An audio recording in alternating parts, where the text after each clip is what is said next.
That sounds good. So the first thing is, please tell me something about the place where you are now. Of course, you can say your name and yeah. Okay. I'm Marianne Chidiac. Mm-hmm. I'm speaking to you now from south of London in the UK. Mm-hmm. And more particularly from my small office that feels like a very confined space now that we are in lockdown at the moment and have been for a while. And it's a place I spend a lot of time in at the, working through this screen mostly, which is the Yeah. main way I connect through people. Yeah. So this is your office where you see clients, or you only see clients online? I only see clients online. Yeah. And in fact, I usually see my clients as a therapist and also as an organizational person at the back of my garden. So I'm one of the people that are blessed, actually, I think, in this lockdown, the fact that we have a garden. Mm-hmm. And so I have like a cabin that is separate and yes, and that is looking beautiful at this time of year, Mm-hmm. I'm not much of a gardener, but I think this time I planted tomatoes, which is Mm-hmm. very satisfying for my kids. And I imagine for yourself, because you said that it's not so typical of you to be a gardener. So Yes, exactly. No, absolutely lovely. Yeah, it's lovely to have the time to do things that perhaps we wouldn't be able to normally. mhm. I think there's a slowing in pace at the moment that reconnects us to ourselves in a different way. So Yeah, it is in fact so. I mean, like I'm myself is observing myself in situations engaged in different contexts where I usually am not present there. Like yes. with your tomatoes, I have my flowers, and I'm not also really a specialist in this field at all. But I'm so excited, growing. I feel we can really understand each other here, Camilla. Absolutely. It's not our zone of comfort or where we would go for, but there's such delight, isn't it, in it? Yeah, Yes. yeah, yeah, Wonderful. yeah. And Marianne, of course, I am interested, with this Chidiac, with your background a bit. Could you tell me briefly about it? Yes. Yes, where you work? Where I come from. Yeah, yeah, yeah, exactly. Oh, okay. I'm Lebanese, actually. And I've come to the UK. I think, 21. Uh-huh. Uh, Okay. so I was born in the Lebanon, in the Middle East. Wow, wow, Mm. wow. And your parents, they are both from there, or? No, my mother's English and my father was Lebanese. Okay. And I'm married to someone that is half German and half English. So Wow. we try our best to be an international family. Wow. Okay. Uh-huh. And you said before the recording that no, you said that now. Sorry, in the morning we are here. We are, yes. So you said that you have two children, or no? I've got 3 children Three? that are quite young children. So yes, so that's kind of an important part of my life. They're still just about in primary school. Mm. So as you can imagine, I've got a very full household Wow. out there. Yes, Wow, yes, impressive, and again something I can relate to, because the books is obviously my comfort zone, yes, or yeah, for sure. And yes. I'm thinking of having children too, but as with these flowers and tomatoes, it's a new thing for me completely.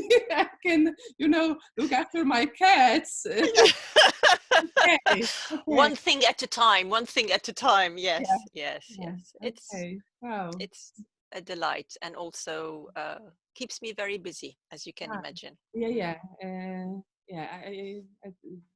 When inviting you for this interview, and when trying to search for the time, I Yes. imagine that it is difficult. So, so you basically work as a therapist, and you said an organizing person. It is how it I is. work in organization.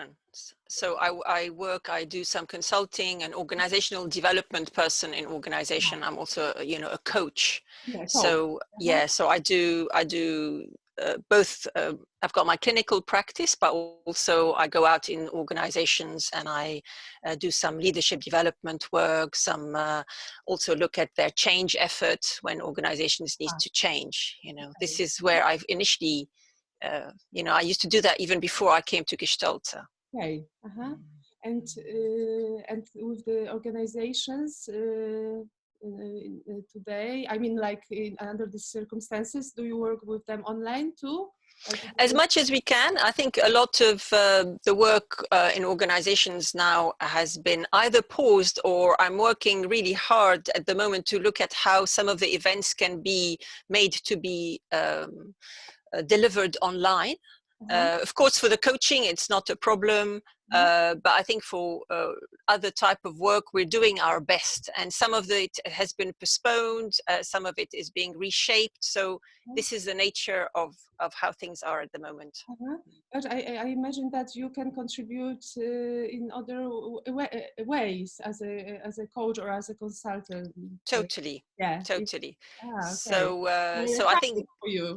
uh, A challenge, a new challenge. it is a challenge. I think it's a challenge. It's a challenge for my clients. I think I have organizational people that are being asked to do things they've never done before, and I think joining them in this way, not just through meeting through Zoom, is also part of stepping up and meeting them where they are. So yeah, absolutely.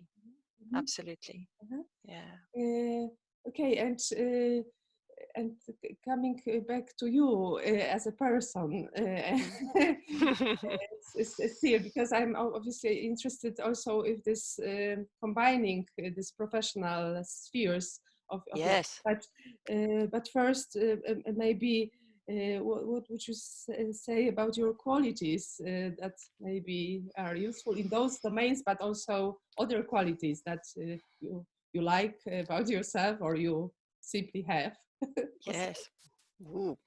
Yeah, I think like everyone, I've got my qualities and also the other part of my non-qualities, let's say. But I think, as I said, I'm a mother of young children, so that's also an intrinsic part of my identity, and very busy. But within all of that, I think probably if I were to hone in on one quality, I would say that I'm a curious person. And I hold that as a quality. I think as a child, I was one of these children that would take apart the clocks. When I was growing up, it shows my age actually. We still had these big clocks, with the ones with coils and springs inside, and I'd be the one sort of open it up and take it apart. And of course, I could never put it back again because that's so difficult to do. So it's a quality I think that I have. And sometimes my close friends would say that this can go too far. So they know that when I'm really thinking and curious about something, I get very absorbed. So they say I'm in the spinning cycle of a washing machine, and so I'm caught up. And it can be consuming, but I find it also very enlivening and nourishing. So that's, I guess, something about me and what I can get passionate about. Yeah, so yeah, this is what I actually wanted to ask about passions. Are there any particular ones, or you can actually be passionate by anything that you are curious to discover? Or I think passionate would be probably about anything that catches my interest. I would go that. Um, I love art. I'm an amateur, not a professional watercolor sort of painter, and I think this lockdown is allowing me to reconnect with that. Yeah, I think that's I think that's really my So, interest. so you mean like you actually try to paint and try to painting, yeah, or try to paint, yeah. Wow, okay, because I Yes. enjoy art, but I'm not good at that. I mean, I like maybe to do something with colors when it comes to clothes. Yes. But with paintings, I simply enjoy. Ah. Well, I think I used to think I wasn't good at it because in my childhood I wasn't exposed much to it. So I came to it as an adult, and I would challenge you, especially if you like colors and stuff. You know, just give it time. It's like anything. It's wonderful. It's Mhm, so, mm, yeah. It's mhm. a lovely space to be in. Uh-huh. Very different from the thinking space. You Uh, know. I imagine, yeah, I am trying to search for all these spaces that are different, that, yeah, somehow activate other parts. Exactly, exactly, and it's wonderful. Mm. Mm.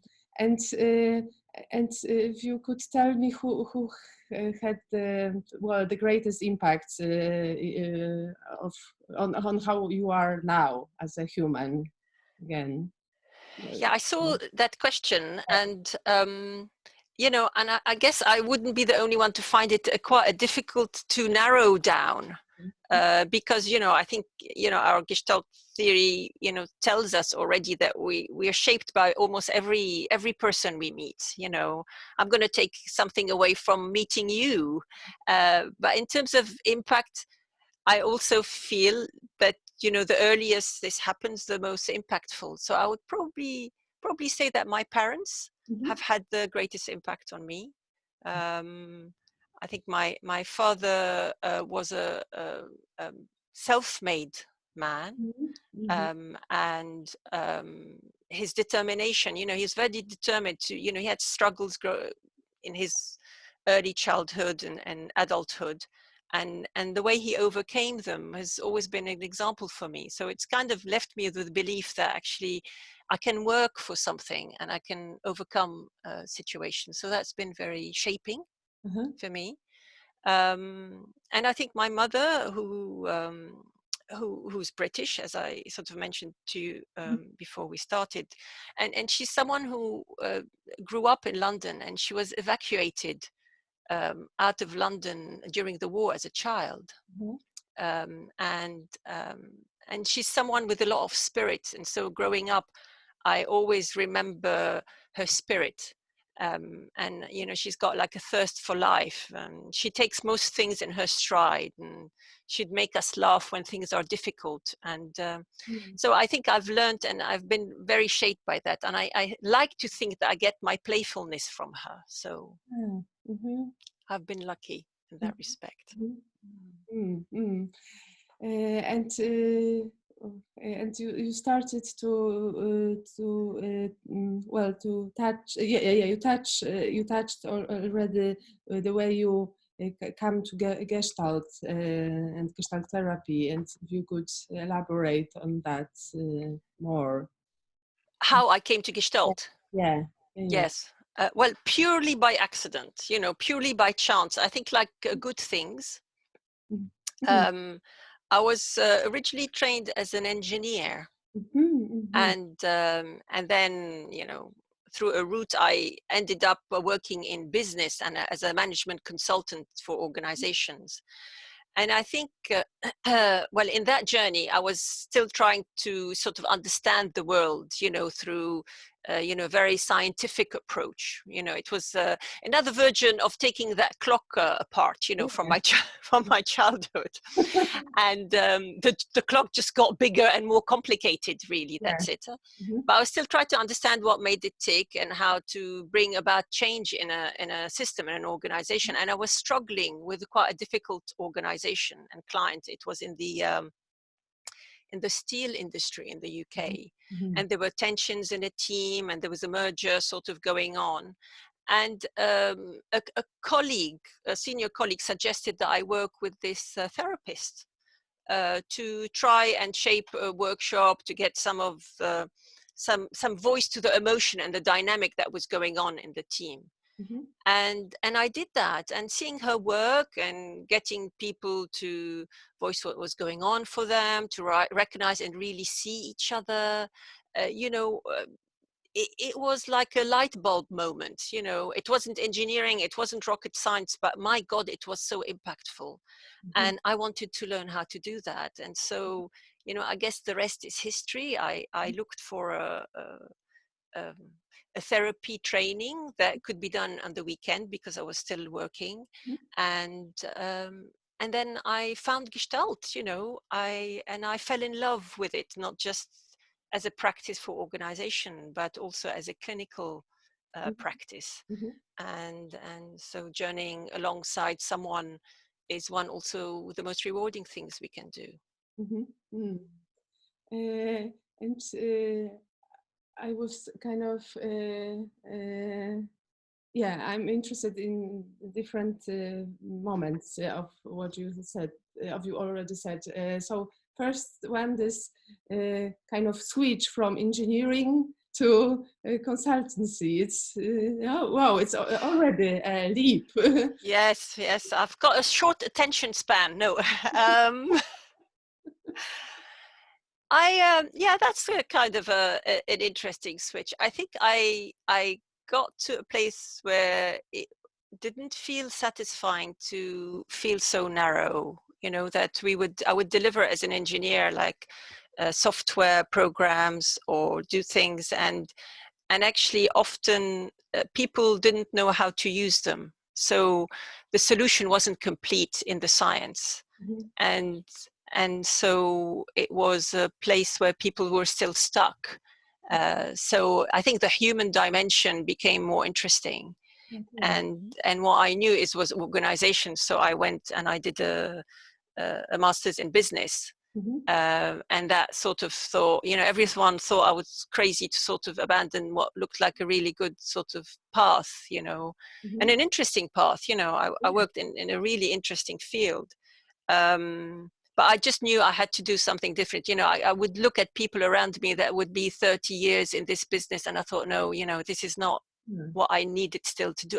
I had something different. Mm. So Wow. so I just went to business, and then that got me into business. But interestingly, I somehow, and I think it all happens for a reason, ended up looking at the people side of change. Uh-huh. Mhm. So already I was moving towards a direction of Yeah. people and therapy.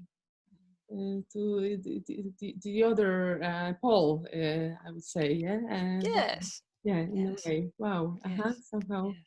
Uh, mm, eh, yeah, you said, yeah, accidentally or by chance, but it is really, as you say, with this Gestalt terminology and processes, it's really like your urge, and the field organized itself. Yeah. Absolutely. I think, yeah, exactly. Our needs shape, our attention and where we end up going. And in some ways, very few things happen by accident. Mhm. We shape things. And so you've been working as a therapist for how many years? This is some now. Probably since 2000 well, I finished my training in 2004, 2005. So quite a number of years. Mhm. Yeah. Mhm. Yeah. Mhm. So 15 And more years. Yeah. like your everyday work is now 50-50 to consulting. More or less, yes, More. yes. I have about half because it's not just the clients, but also I'm really passionate about being a supervisor. So I supervise people in both fields. Mhm. So as a therapist, but also as an organizational person, and which is a great thing about organizational practice, the recognition that whether you're a coach or organizational person, you also work with people, and the supervision element is crucial and ethical.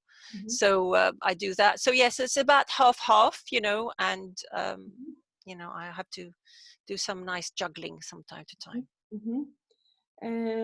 And yeah, and you said about this human aspects, and but what attracted you the most?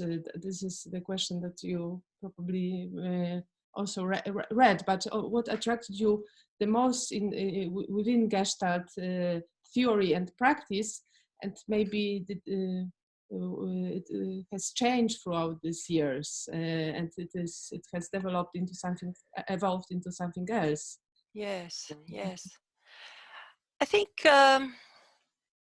you know, when I really first met Gestalt, I think the first thing was you know, a bit of, you know, I was there busy with lots of complicated things, but you know, I felt like I was meeting something that was amazing in its complexity and density, and that felt attractive. Mm-hmm. So I could feel the depth of what was offered, even though I couldn't quite understand it, and that was quite interesting. You know, I wanted to unpack it and understand it, and that was, you know, very attractive to me. You know, there was some richness in it. There was richness saying, you know, God, you know, I know what is the messiness of human experience. So how do you deal with it, Gestalt? You know, that was Uh-huh. part of what, you know, the challenge that brought me. You know, I could see that, you know, I could give people a very rational solution and what to do, but actually the issue wasn't there. It wasn't about what they understood, but also what they felt. So I think that was very attractive, that, you know, Gestalt was closer to almost a philosophy, you know, at least. I know I went towards the sciences, but even when I was at school, I was always attracted by the humanities. Mm-hmm. And Gestalt wasn't causal, you know, it was embodied, you Uh-huh. know, it was freeing. Uh-huh. It said, no, don't just think about something, but bring all of yourself to it. Uh-huh. And that was lovely. There was a freedom in allowing that for others, but also bringing that for myself, you know. So I think that was my initial attraction to it. Mm-hmm. Um, and of course, I made the link, you know, because I came from an organizational setting and I found this theory. I think my first interest was, you know, how can I bring these two worlds together, you know? Um, and that's been a lot of my focus, and probably in some ways still is. You know, yeah, I, I'm delighted, for example, last year, um, one of the biggest organizational development networks in Europe, ODNE, that looks at organizational work, you know, Gestalt is really well known there, and it's a delight for me, you Wow. know? Yes. So I think the fact that I brought these two worlds and together, and in fact, you know, Gestalt was always involved in organizations, but I think it just needed that sort of, especially in the UK, just sort of putting it back at the center. I think in the US, it's been more there for a larger number of years with Edward Nevis and many other people. Uh, but you know, that's really led to my book around relational organizational Gestalt, Mm-hmm. and the ROG program that we teach in relational change. So Mm-hmm. that's been primarily my focus. But Yeah. not only. Mm-hmm. Uh, but this is something I guess we will develop further with in the next interview. Is it, or can I? Because I'm also obviously interested now, but I may, you know. Yes, I'm happy for you to decide on this. So let's. Yes. Ah. Okay. Yeah. And no, I guess because I have different questions. I'm interested how you too, but also how you yourself are developing.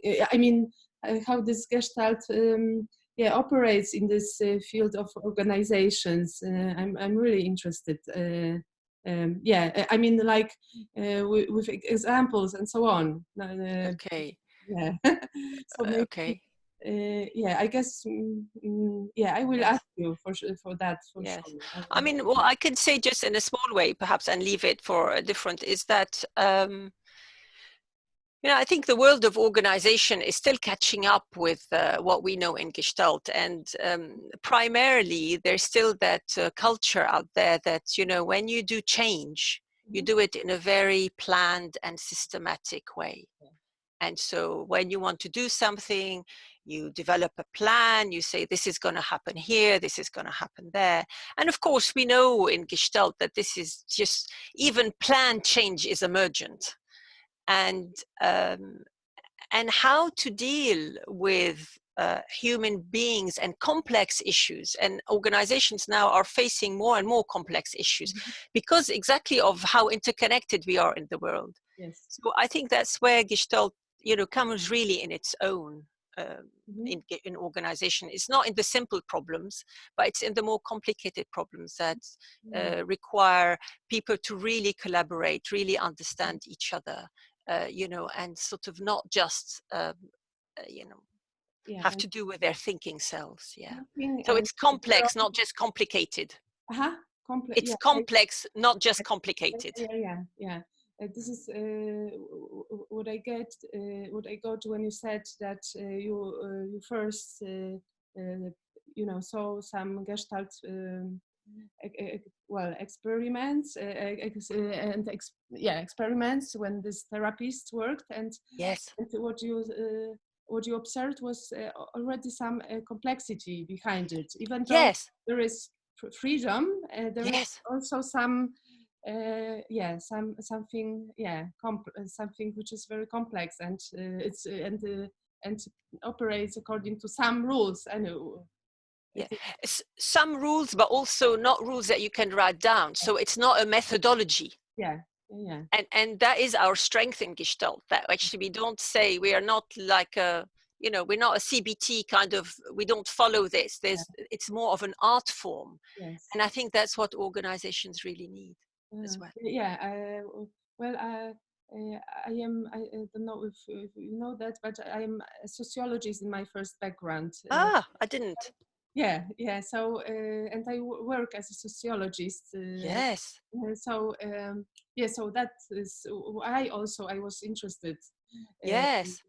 Because how to do this and how to somehow put this Gestalt into organizations, which at least in Poland, many organizations work in this very narrow way of exactly. and very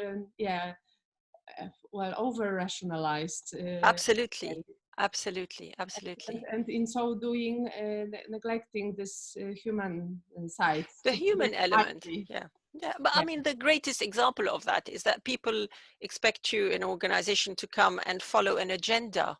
So they have like a 2 hour with a 20 items on the agenda. And, I think that the agenda is what emerges in that group. Of course, there are things that need to be done, but also it's how to be fluid. So, I always sort of call it an indicative agenda. So we will follow it because this is what we're here for in some ways, but we don't need to follow it in that way. We will see where's the emerging figure, where's the energy in the room, because that's what leads to action. And that's what our Gestalt theory tells us and teaches us.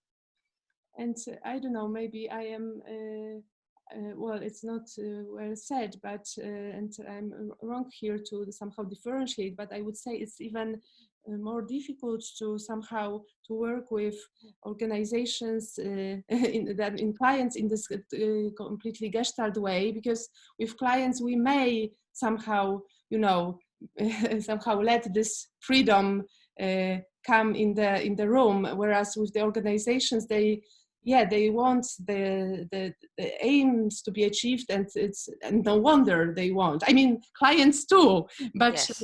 But I would say that even for us Gestalt therapists, when we like meet each other at the seminars and read something, it is sometimes difficult to read and process at the same time. Either we read and we are completely overwhelmed by it, and and our emotions.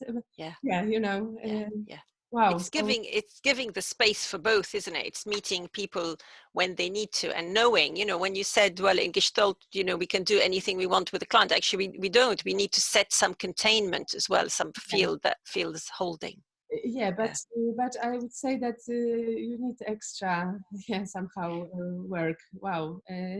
This is because here in Poland and as a sociologist and as this critical sociologist, cultural sociologist, I am really critical about the way organization operate, even though I'm not a sociologist of organizations, but this what you are now saying, it's really it's really important and well, inevitable.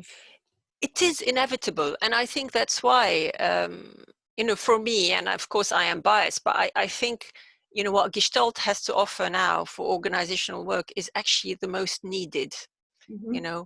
because, there have been many theories of complexities Yeah. in looking at change, Yeah. and in organizations, but actually a lot of the theories have stayed at the notions of theories, and actually what Gestalt does is actually gives us a practical way of knowing how to be ourselves, how to be with others, how to be with, inquiring phenomenologically into the experience of others, and then creating a between and a dialogue. Mm. So I think it's a very powerful and exciting time. Wow. Yeah. Yeah. I can understand what you mean by these theories that perhaps are full of this kind of ideas that there needs to be some flexibility, to say, for instance. But it's so difficult to put that into practice, and Exactly. yeah, Exactly. and if it remains at this ideological area, then it's even worse sometimes. It is worse because people think, they talk about, adaptive leadership, they talk, but actually, about complexity, Yeah. and about the butterfly starting in this crate and created chaos in there. But actually, so what does it mean for me? What does it mean for my team? What are the new skills and capabilities that we need to develop to face this new world and be more flexible? Mm-hmm. And I think that's what Gestalt offers. Mm-hmm. And if you were to say, yeah, because you are still, yeah, you are already said that, but about your involvement in organizations, but in Gestalt therapy itself, would you be able to say what is your contribution throughout these years, maybe also from organizational field to the Gestalt therapy itself? I wonder if there are things that, yeah. Well, I like to think that I think what we've developed is a better understanding of what a relational Gestalt therapy is about, Mm. and I hold this, of course, many will say rightly that Gestalt has always been a relational approach, and I think I like to think that perhaps one contribution is to have simplified, not dumbed down, but simplified Gestalt and made it more accessible. Mm. And I feel strongly about that. And of course, understanding that actually Gestalt has a very strong ethical element to it. It also feels quite important, and some things that, an aspect that I am busy with as well. Yeah. And this is what you are, you touch, I mean, like you refer to in your books or in your recent book. I mean, the focus is also on ethical issue and on this relational Gestalt within organization, but in this, well, not simplified, but in this form that is easier accessible. Is it in the books also? And we could discuss it later. I mean, with Sally or? Yes, we could. I mean, yes, all of that. I think I'm still busy. I don't want to give you impression that, it's done and dusted. I think in Gestalt, there's so much more to be unpacked. And the topic of ethics particularly is something that I'm busy with currently now. Mm.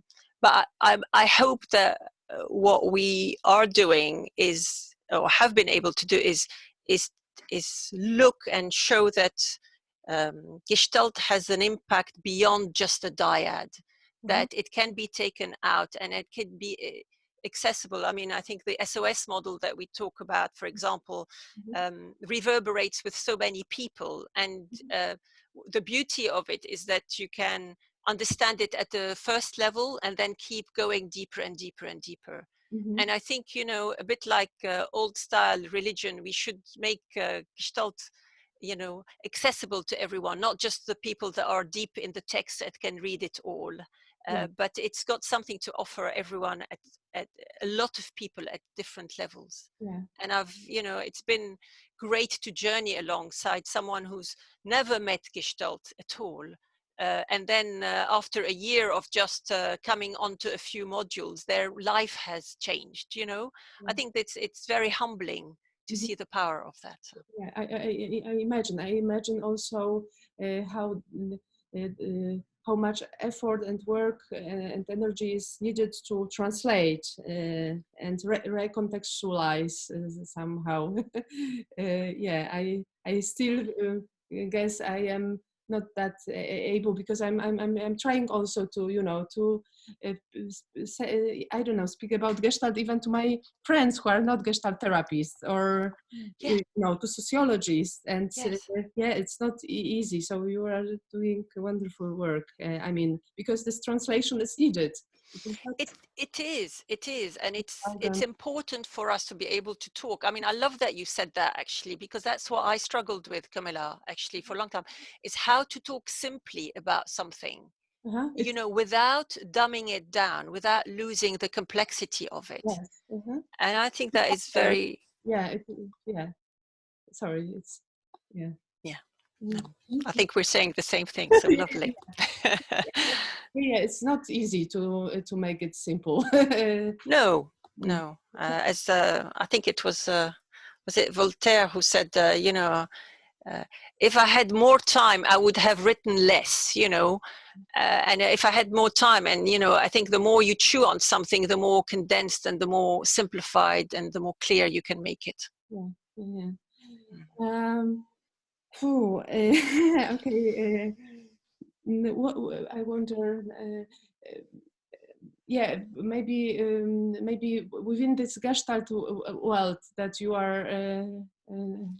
have been part for many years, as you said, who has influenced you the most, and what, maybe, or but who? Yeah, again, maybe not necessarily one person, but Yeah, I would find it really, really difficult to sort of answer, because I think I've been really lucky, that I feel that I've been given by so many.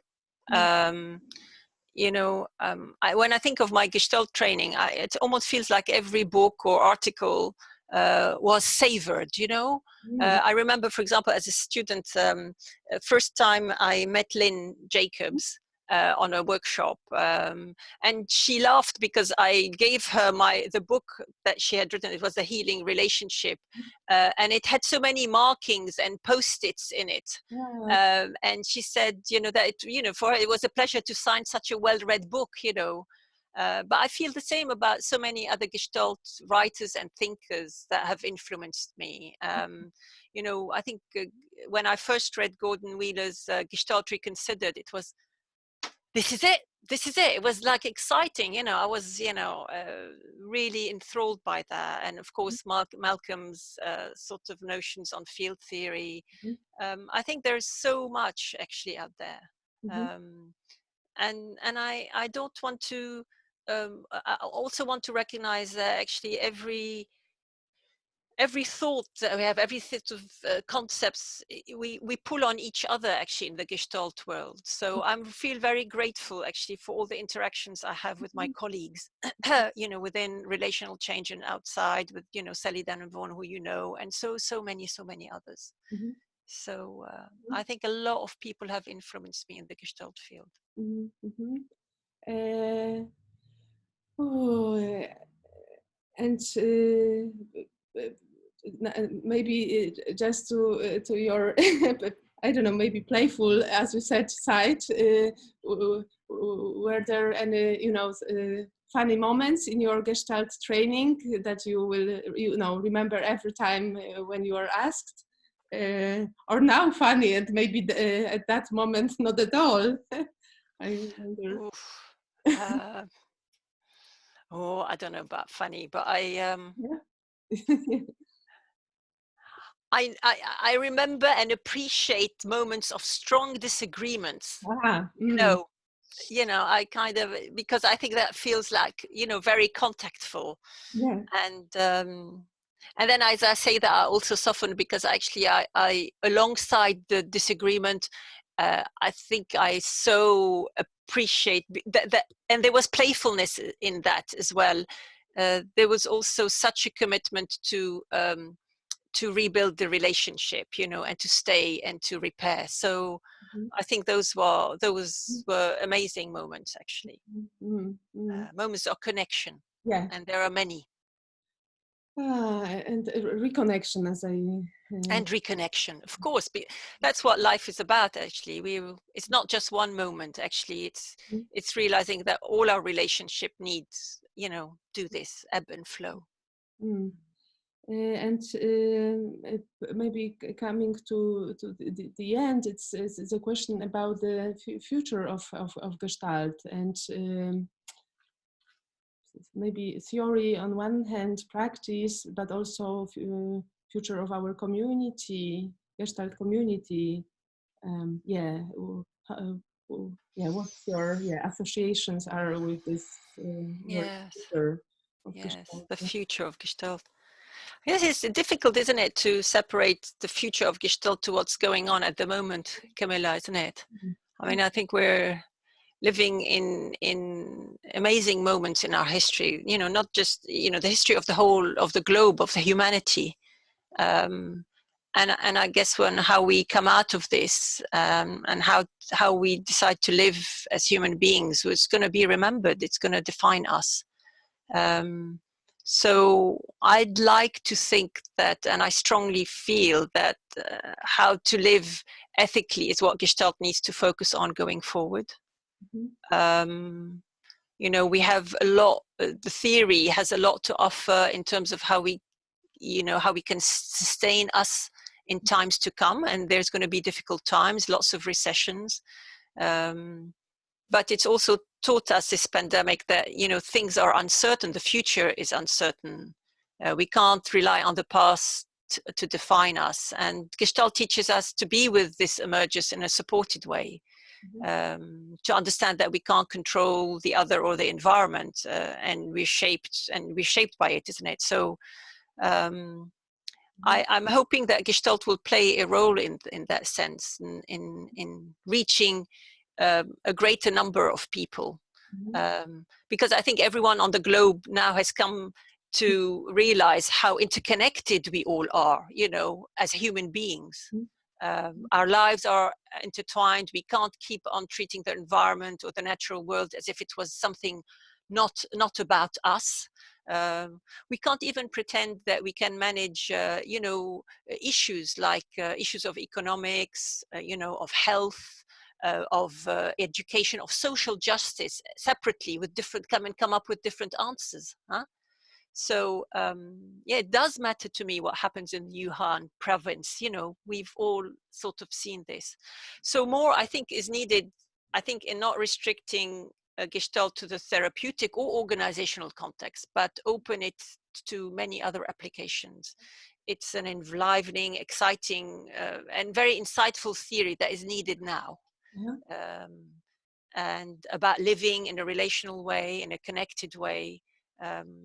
And it has a practice of presence and well-being, and that's I think, however we can take it forward, is what is needed now. Okay, so thank you. Thank you.